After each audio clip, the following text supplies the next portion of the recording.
Sir, pasagot naman po. Bakit invalid po yung nilabas sa Union Bank loyalty card kahit na-approve naman na po ako at pinasok na sa ATM, ba't po ganon? Answer, sir, ang problema po natin is Union Bank na loyalty card. Ibig sabihin, may problema po tayo sa PIN number. Baka nakalimutan po natin or mali po yung PIN number na na-input natin sa ATM machine. Kaya po, invalid po yan. Right? So, ganun talaga yan, sir. Invalid yan sa ATM if mali po yung napindot natin na PIN number. Ngayon, kung tatlong beses ka nag-input ng wrong PIN number, ay mablock ka talaga niyan sa ATM machine. Right? So, wag mo nang hintayin na tatlong beses ka nag-input ng mali na PIN number.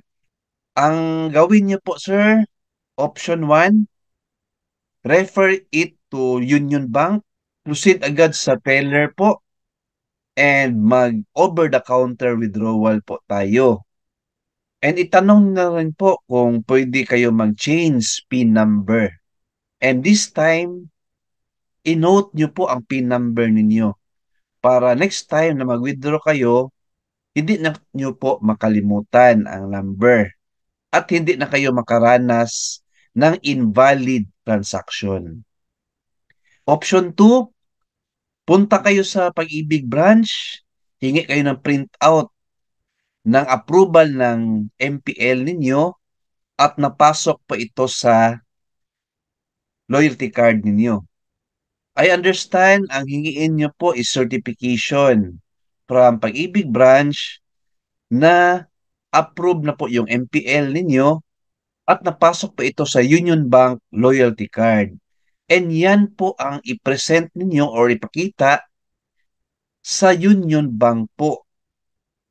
And mag-request kayo ng change PIN number and of course, over-the-counter withdrawal. Ayan na lang po ang gawin ninyo. By the way, thank you friends for asking questions sa ating YouTube channel.